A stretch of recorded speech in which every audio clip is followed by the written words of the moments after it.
welcome back to my channel. My name is Poonam, I'm the chef's daughter, and I'm so excited today that I'm going to be making pumpkin cookies. And this has been requested by my youngest daughter over and over, so finally I'm going to make it for her today. So please watch my video, subscribe, and if you have any questions, please ask me in the comment section, and I hope you enjoy this video. So we will start by preheating our oven to 400 degrees Fahrenheit. And we're going to take a small pumpkin and cut it into 2 halves. Now you don't have to use the whole pumpkin. We only need 1 cup for the recipe. So if you want, you can use half, or you can cook it all like what I'm going to do and just make other stuff out of it.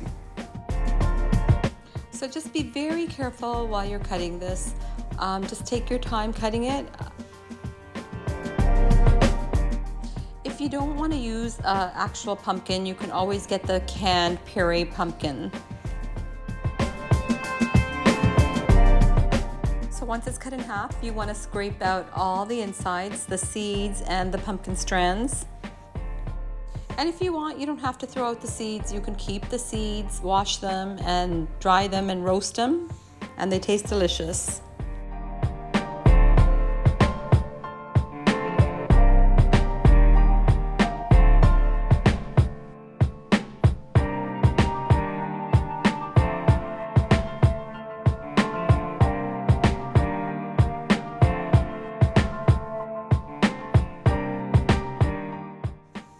Now that we have our pumpkins cut in half, we're going to drizzle a little bit of olive oil and just cover it all.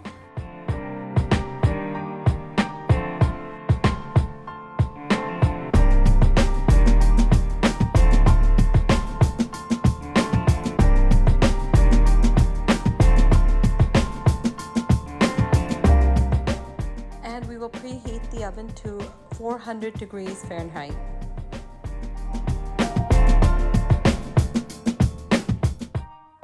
And we will be baking this in the oven for about 50 to 60 minutes until it's tender. So it's been about 50 minutes in the oven, and I just put a little fork in it to test it to see if it's tender enough, and it is. So I'm going to take it out.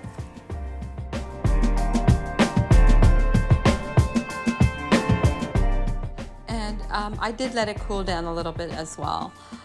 So as I said earlier, you don't need the whole pumpkin.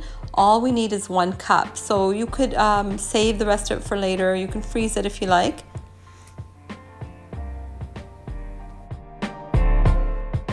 So I may make 2 batches, or I might just use it for soup. There's so many things you can use the rest of the pumpkin for.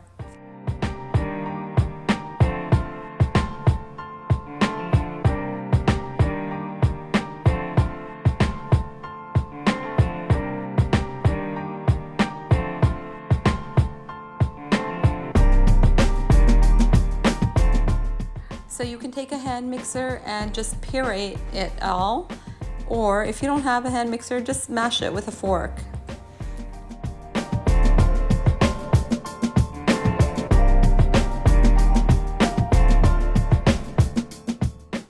Okay, now that it's all done, we're going to take about 1 cup and put it aside for our recipe.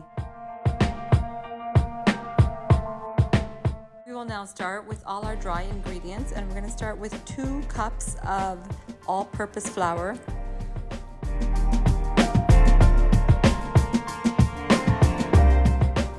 And with the all-purpose flour, I like to use a spoon. That way you don't get any air pockets.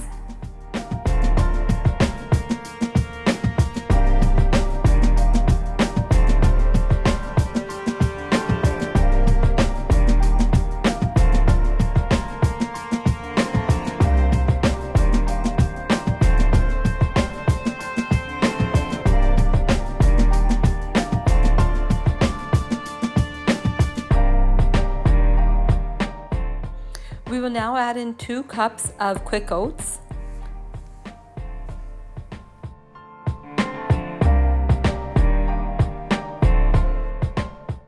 There's 1 cup.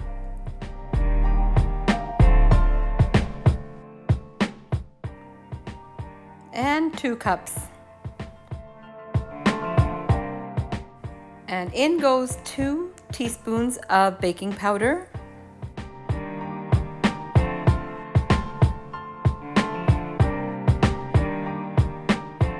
And 2 teaspoons of baking soda. We will add in half a teaspoon of ground cloves, 1 teaspoon of ground cinnamon, and 1 teaspoon of ground nutmeg.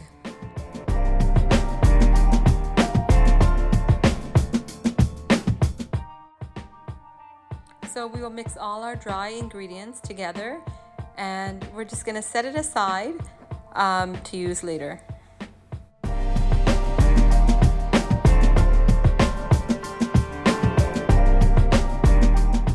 We will now need 1 cup of brown sugar, and we're going to pack it in there.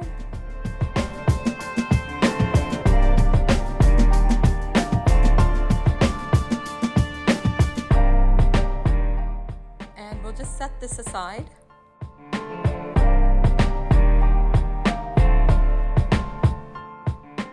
And we will need half a cup of white sugar.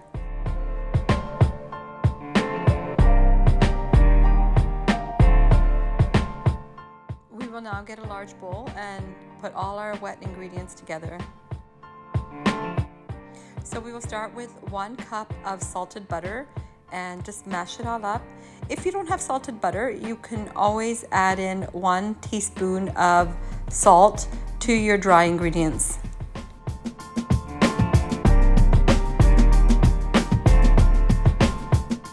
To that, we will add in 1 cup of brown sugar, which we had set aside, and a half cup of the white sugar. And we will just mix it all in together.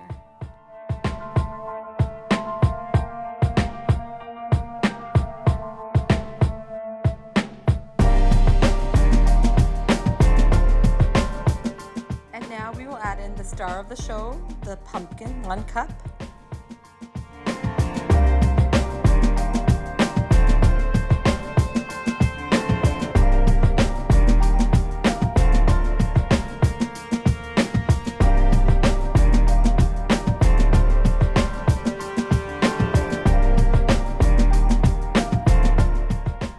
Now we will add in all the dry ingredients. I just do a little bit at a time, half at a time. And then just give it a good mix.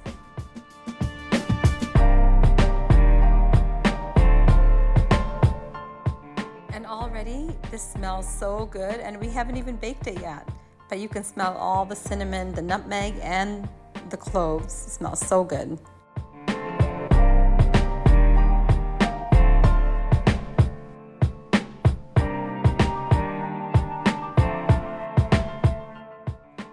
Now we have our baking sheet, and we're going to just grab a little bit of parchment paper and put it on top and drizzle just a little bit of olive oil or cooking oil on top of that.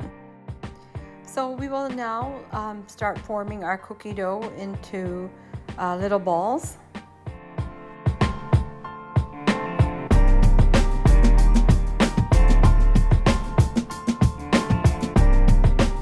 You can use a spoon or an ice cream scoop.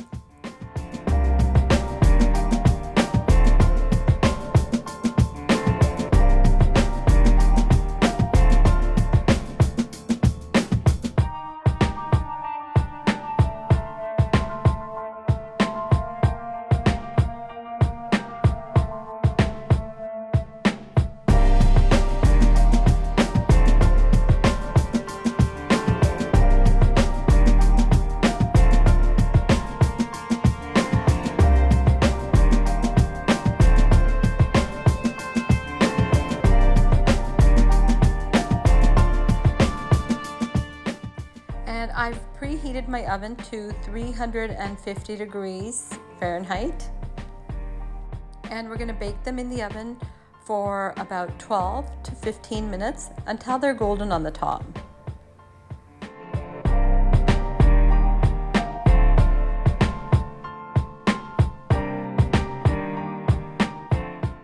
So I had them in there for about 12 minutes, and they look like they're ready.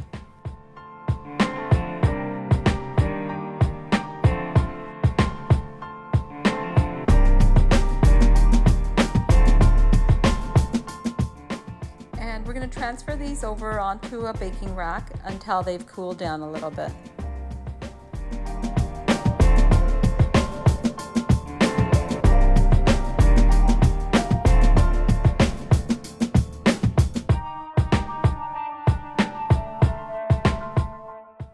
So from this batch, I got 21 cookies.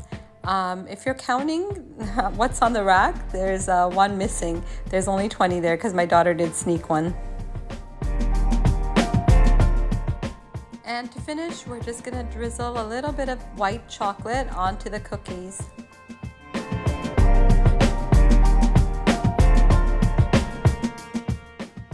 Cookies smell so good. You can smell all the spices, the cinnamon, the nutmeg, the cloves. It smells so good and it tastes so delicious.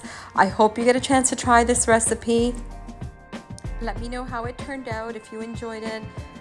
And don't forget to subscribe, and thank you so much for watching.